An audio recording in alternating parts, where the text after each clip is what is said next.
Bonjour, bonjour, je suis Immaculée pour le compte d'Immaculate Access sur YouTube. C'est votre première fois de me découvrir. N'hésitez pas, faites-vous abonner sur ma chaîne Immaculée Light Access. Il a en sigle ILA en anglais. En le faisant, n'oubliez pas de cliquer sur la sonnette qui est à droite de l'écran pour des notifications. Quoi de neuf, quoi de neuf. Que mon Dieu vous bénisse d'abord, que sa main vous retrouve partout où vous êtes. Recevez donc vos bénédictions et voilà, on démarre, on va entamer la partie pour aujourd'hui. Qu'est-ce qui se passe aux États-Unis depuis les élections? Pourquoi on n'a pas encore proclamé le candidat qui doit remplacer Donald Trump? Qu'est-ce qui se passe exactement?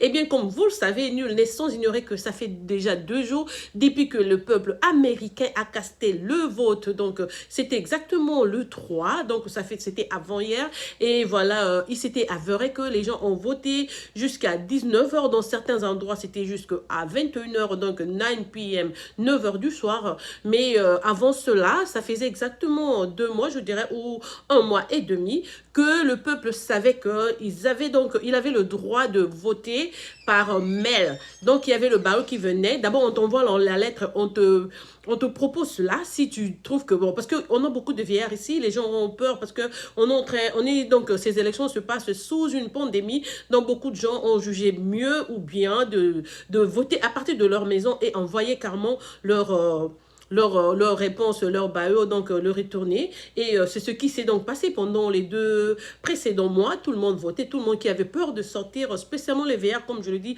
et les gens qui sont handicapés ont voté. Mais on se rend compte que c'était pas seulement ces gens-là, parce qu'on est, comme je suis en train de dire, on est en train de vivre une pandémie, donc beaucoup de gens ont voté par mail. Ceci a daigné à ce que le jour de l'élection, donc avant-hier, qu'il n'y ait pas beaucoup de gens qui étaient vraiment sortis. Mais dans certains coins, j'en ai vu plein. Moi-même, quand je suis allée voter, nous étions à moins de 15. En tout cas, on était à moins de 15. Je dirais que j'étais donc la moins âgée. Les autres, là, c'était des gens qui avaient 70 ans et plus. Voilà, donc on a voté. Et puis, au début, quand la publication a commencé, on a commencé à publier tel état, tel état. Quand on publie là, on ne publie que les gens qui sont allés voter physiquement. Mais pendant qu'on publiait, donc l'élection continuait, le comptage continuait, on considérait on considérait aussi les ballots qui ont été donc postés par mail. On doit les compter et ajouter sur les voix des gens qui étaient partis physiquement. Pour les gens qui étaient sortis donc physiquement pour voter, on a vu que Trump il avait vraiment, tous les deux, en fait, ils allaient de pair, je dirais. Mais apparemment, c'est comme si c'était Trump qui avait plus, dans certains coins, il en bénéficiait. Mais on savait que jusqu'à la fin de la soirée, malgré ça d'ailleurs, Biden était toujours au top. À la fin de la soirée, on a compté, plus on comptait, plus on voyait que apparemment les gens qui ont plus envoyé des mail-in, ce sont des démocrates. Ce qui n'est pas étonnant parce que beaucoup de démocrates, on a reçu des messages, de vidéos disant qu'on allait pendre les gens ces jours-là, on allait faire ceci, cela. Il y a eu des menaces. Alors, beaucoup de gens ont dit, malgré cela, aux États-Unis, on accepte que les we the people, c'est pas la menace d'une personne qui me ferait retirer ou dire que non, je ne vote pas. Non, pas du tout. Il faut absolument que je vote. Donc, les gens à partir de leur maison ont voté. Voilà, maintenant, le problème se pose parce qu'on a vu que Joe Biden commence à avoir de l'avance sur Trump et Trump, là, maintenant, on dit déjà que non. Et en fait, il avait déjà dit ça le même jour, la nuit. Il s'est autoproclamé président pendant que Joe Biden avait plus d'électeurs que lui. Alors, donc, du coup, il dit que non, si on ne sortait pas, si c'est pas nous, donc cela veut dire que les démocrates ont volé l'élection. Et il appelle même les gouverneurs, les groupes électoraux pour leur demander non, arrêtez, suspendez le comptage des votes parce que je crois qu'il y a quoi que ce soit et tout et tout. On lui a dit non. Par exemple, ici, en Pennsylvanie, notre gouverneur Tom Wolf a fait une vidéo pour lui dire que non, ici le tout a été respecté, les gens continuent à travailler, on est en train de compter, soyez patients. Et c'est lui qui est même meneur en Pennsylvanie, bien que la Pennsylvanie étant l'état de Joe Biden, mais on a beaucoup de républicains ici et beaucoup de gens ont été sortis pour voter pour Trump. C'est pour cela qu'il y a cet écart d'à peu près 2% entre Trump et Biden, mais il y a encore beaucoup de mails que l'on n'a pas encore compté et on continue à compter. On a dit qu'ils avaient déjà travaillé sur 40%, donc ils ont encore 60% à compter et on va ajouter tout ça. Et Trump sait que beaucoup de gens qui n'étaient pas sortis voter étaient donc des démocrates, comme je venais de le dire. Alors c'est cette peur-là qui se dit, qui sévit en lui et il se dit que non, je ne veux pas que ce soit une surprise. Comme quand en plus on comptait, on ajoutait, ça faisait augmenter donc la popularité ou les voix de Joe Biden. Il trouve que non, on doit arrêter. Il commence déjà à crier à l'avance, ah non, il y a eu fraude, ceci, cela et tout. Même, il y a des États que l'on croyait vraiment que ce serait lui qui sortirait. Arizona, Wisconsin, Michigan, il y a eu des surprises et tout. Et voilà, donc c'est le chaos. Mais ça énerve les gens. Vous allez vous demander comment les gens se portent là-bas. Il n'y a pas de guerre, il n'y a pas de crise. Peut-être dans certains coins des États-Unis. Mais là où j'habite, il n'y a vraiment rien. Ici, c'est le respect total. On respecte la loi. En fait, les États-Unis, c'est le meilleur modèle de démocratie qui soit sur Terre. Si à cause de lui, une personne, peut-être à cause de son égoïsme, à cause de son ego, il ne veut pas laisser le siège au président qui est en train de venir, où il commence à chercher des troubles. Parce que s'il ne laisse pas, il risque d'aller là où tout le monde ne souhaiterait pas que l'on arrive, qu'on arrive. Donc il faut qu'il considère, il doit accepter qu'il a perdu et laisser l'autre président. On n'a même pas encore fini, mais je sais que Joe Biden a déjà il a déjà plus de voix que l'on exige normalement. Mais on ne doit pas proclamer tant que les 4 États restants n'ont pas encore donné leur voix. Même ici en Pennsylvanie, on continue à compter. Juste en passant, je vais vous dire que Donald Trump est de New York, il est de Brooklyn. Il n'a pas eu des votes là-bas parce qu'à New York, c'est Joe Biden qui a gagné. Il habite au Washington, D.C., District of Columbia, parce qu'il est président. Il habite sur Pennsylvania Avenue à Washington. Il a également perdu à Washington, D.C. Donc, il faut faire attention dans la vie. J'ai écrit sur ma page Facebook, quand vous êtes riche un jour dans la vie, n'oubliez pas les gens qui ont été avec vous dans le même quartier, qui ont œuvré avec vous, qui vous ont assisté, qui ont joué au sable avec vous, qui ont joué donc au football, qui ont partagé certaines mémoires, certains souvenirs. N'oubliez pas, même d'une façon nostalgique et tout, de penser à ces gens-là. Voilà que ça fait quand même une humiliation que ton pays, ton quartier, Brooklyn à New York, d'où tu es originaire, même New York, même tout l'État de New York, là, que ce soit l'adversaire qui puisse remporter. Et même là où tu y es résident maintenant, là où tu habites à Washington, même là, on ne t'a même pas voté. Et maintenant, tu veux faire le combat sur Pennsylvania. Or, Pennsylvania, c'est l'État de Joe Biden. Vous voyez un peu? Et compte sur les républicains qu'il y a ici, il y a aussi beaucoup de démocrates ici.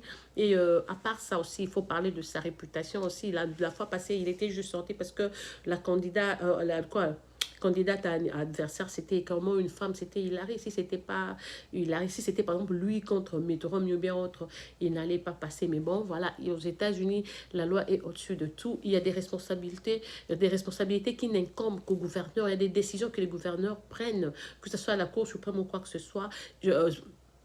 S'il allait à la Cour suprême, là déjà ils sont en train de travailler, ils prennent tout en considération parce qu'il a passé toute la matinée d'aujourd'hui avec ses avocats à la Maison Blanche. Ils vont travailler là-dessus, ils vont voir si ça vaut vraiment la peine de continuer d'y aller parce que toutes les preuves sont là. J'ai vu sur une chaîne, disons que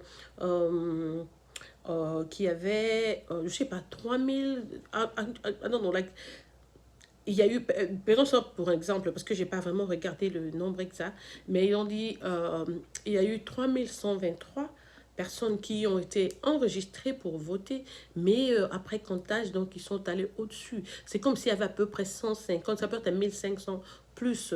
Donc, on pourra peut-être vérifier là-bas et regarder si on retranchait les 1500, est-ce que lui, il arriverait au niveau des voix que Joe Biden a. Tout ça, en tout cas, ça ne tient pas debout. Tout ce qu'on est en train de tenter là, ça ne tient pas. Mais vous et moi savons que c'est quelqu'un qui est vraiment têtu et il ne veut pas, il n'était pas prêt. Il croyait vraiment que les gens seraient avec lui. Il était sûr. Vous devez voir comment il a fait sa campagne les 2 derniers jours avant les élections. Il était à 20 minutes de chez moi. Ici, lui et sa fille Ivanka, ils étaient ici à Litiz, à Lancaster, pour pousser les gens. Ils ont sorti les gens qui sont dans des faubourgs, dans des coins, vraiment dans les recoins, tous ces vieux qui restent à la maison. Ce sont eux qui sont partis donc voter ce jour-là. Malgré ça, voilà, quand c'est pas ton tour ou quand Dieu ne veut pas, il faut arrêter. Dans la vie, ça vaut pas la peine d'être têtu parce que tant mieux quitter la course tête haute que l'on aille même à la Cour suprême, que l'on suive tout et puis à la fin de compte que ce soit toujours toi ou vous le perdant. Ici, en tout cas, comme je le dis, on nous appelle we the people. Donc, quand les people, les gens ont trouvé, les gens ont choisi, ça vaut même pas la peine de résister sur... Beaucoup de points qu'il est en train de soulever comme ça ont été avantageux à son tour quand il était donc avec Hillary. Mais bon, voilà, maintenant, comme c'est à son désavantage, il veut aussi dire ça. Maintenant, il réclame, il veut que ça soit opposé et tout et tout. On est désolé, mais je crois que, comme on dit, l'homme prudent voit le mal de loin. Et il ferait carrément mieux de concéder et de laisser Joe Biden prendre place. Les gens en ont assez eu avec la pandémie, avec la crise qu'il y a, le chaos qu'on a eu, le nombre de gens qu'on a perdus. On veut quelque chose de neuf. Les gens ne veulent pas. Et donc, c'est un peu ça, quoi, ce qui se passe aux États-Unis. Peut-être d'ici la nuit, si Pennsylvanie est terminée, on aurait donc ces résultats. Ça sera publié et nous saurons exactement qui est le président. Là, on sait que je venais de lire, il paraît que Joe Biden a déjà plus de 270 voix, électoraux, comme on exige, mais parce que lui, il a déjà été donc à la cour, c'est maintenant entre les juges et tout et tout. En plus, tant que les deux, trois autres États n'ont pas encore terminé leur comptage, donc on doit attendre la fin. On va voir l'écart entre ce qu'il a et ce que Biden a, et on verra donc si ça vaudrait vraiment la peine que la Cour suprême puisse siéger dessus et prendre décision. Voilà, c'est donc dans cette ambiance-là qu'on est en train de vivre aux États-Unis. On sort, mais on est très prudent parce que je ne sais pas, tu sais pas qui tu vas rencontrer. Heureusement que ça, par voiture, là, je sors rapidement, je reviens, parce que, pardon, là où j'habite, c'est un coin vraiment républicain. Il y a moins, peut-être même moins de 10% de démocrates. Alors, le tout se limite dans ma maison, moi seule, je dirais même pas, moi, je me dis même pas que je suis démocrate ou républicaine. Quand quelqu'un donne un bon plan, ou bien quand je ne veux pas de tes services, donc j'ai le droit de changer, je peux être indépendante, je peux avoir voté pour Trump la fois passée, mais cette fois-ci, je vais voter pour Biden, et puis la prochaine fois, je pourrais voter pour une autre personne. J'ai même ma copine qui a dit, elle s'est carrément décidé de ne pas aller voter. Elle est aussi libre. Donc, c'est comme ça que ça se passe. C'est comme je dis, les enjeux qui sont en place, ceux que maintenant les gens ont peur qu'ils fassent des États-Unis une mauvaise réputation, parce que les États-Unis, quand il s'agit de la démocratie et des élections, sont tellement bien réputés au monde, et quand lui il réclame comme ça, commence à dire qu'il y a fraude, il y a ceci, cela, ça risque de mettre donc comment la confiance des États-Unis en question. Les gens diraient, mais eux, ils disent que voilà, c'est le modèle et tout, mais comment se fait-il qu'ils n'ont pas pu maîtriser tous ces gouverneurs et même conseillers qui sont en train d'intervenir? On dit non, non, non, on n'a pas encore vu de tricherie ou quoi que ce soit, parce que là où on compte, il y a les démocrates et les républicains qui sont là, tout le monde est témoin. Et s'il y a Magou, ça passerait par où? S'il y a des papiers qui sont arrivés après et tout ça entrerait par où? Moi-même, je me disais, même s'il y a eu des papiers, par exemple, qui sont arrivés après les élections, comme les gens étaient censés envoyer ça par mail, peut-être qu'il faut aussi compter ça. Ce sont des voix des gens, c'est des votes, ils ont le droit. Le vote, c'est le droit de tout citoyen, même si c'était arrivé à minuit, à 2 jours, même un jour après. Il faut compter tant que la personne a envoyé ça. Mais bon, on est au point où non, il ne faut pas compter. Là où on a fermé à 9 h, à 9 h. Là où on a fermé à 7 h, c'est à 7 h. Il ne faut plus prendre quoi que ce soit après. Alors nous, en Pennsylvanie, gouverneur Wolf a exigé aux gens qui sont dans ces centres-là, ils sont installés tous en Philadelphie, dans le Convention Center à Pennsylvanie.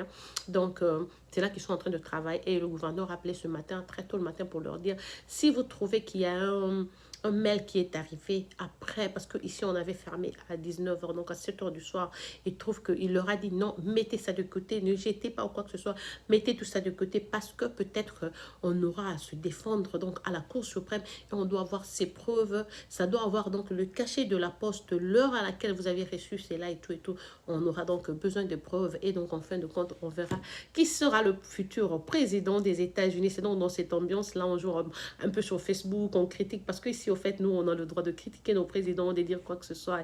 On les aime tous, comme je dis aujourd'hui, même si c'est Trump qui avait remporté, on a eu le supporter ici, le pouvoir, c'est vraiment we the people, c'est entre les mains des citoyens. C'est pas à cause de quelqu'un qui a son standard élevé ou quoi que ce soit. Non, ici, c'est le peuple qui parle. Quand le peuple, la population ne veut plus de toi, tu ne seras pas là, parce qu'ils vont casser leur vote et ils vont donc choisir.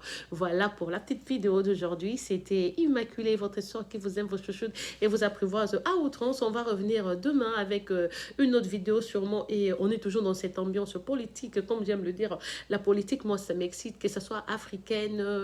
Je voulais même parler de la réussite de Ouattara. Là, je crois que je ferai une vidéo après que je termine d'abord, parce que l'ambiance maintenant c'est du côté des États-Unis et tout, donc je termine d'abord quand nous saurons qui est le président et tout. On reviendra donc sur Abidjan chez les Chinois. Vous savez que je vous aime beaucoup. On va revenir sur votre pays pour parler aussi du succès de Ouattara à ces élections, ce qu'il y a eu, qu'est-ce qui s'est passé, parce que quand même on voit les gens et tout et tout. On a vu des vidéos et du coup, c'est lui. En plus, la marge a été carrément ridicule. C'est des choses que l'on doit éviter en Afrique. Comme j'aime le dire, des choses pareilles nous laissent nus. Quand ça nous fait honte, on est nus devant les gens, devant les Blancs. Pourquoi aujourd'hui les États-Unis, les Américains sont fâchés? Parce qu'on essaie de préserver la réputation des États-Unis.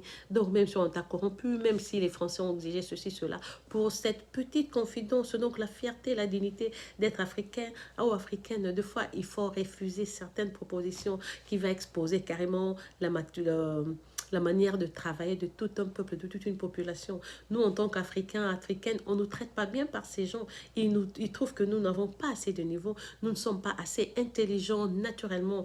Alors que ce soit un frère africain qui déçoit le reste de l'Afrique et tout, on cherche un modèle. Où est le modèle en Afrique? Où est le modèle? Où sont aujourd'hui qui est le Kwame Nkrumah, qui est le Lumumba, qui est Thomas Sankara? On cherche des gens pareils. Et tant qu'il n'y en a pas, on passe toujours au ridicule. Pour eux, là, ils conforment carrément les stéréotypes de dire que non, voilà, le IQ, le niveau, le coefficient intellectuel des Africains est à un niveau très vil et tout et tout. Il faut donc faire attention. Je suis déçue, mais bon, le tout, ça ne prend pas non plus. Si je disais même que Trump parte, que Biden vienne et tout. Pour moi, en fait, je trouvais que tous les deux sont très vieux. Je me demande, dans un État comme les États-Unis, on a 380 millions d'habitants. Pourquoi on devait nous présenter deux candidats qui sont vraiment très vieux comme ça fait un peu, je sais pas, parce que aussi nous-mêmes, peut-être nos choix, quand on vote et tout, on se retrouve avec les deux vieillards à la fin, on n'a pas de choix.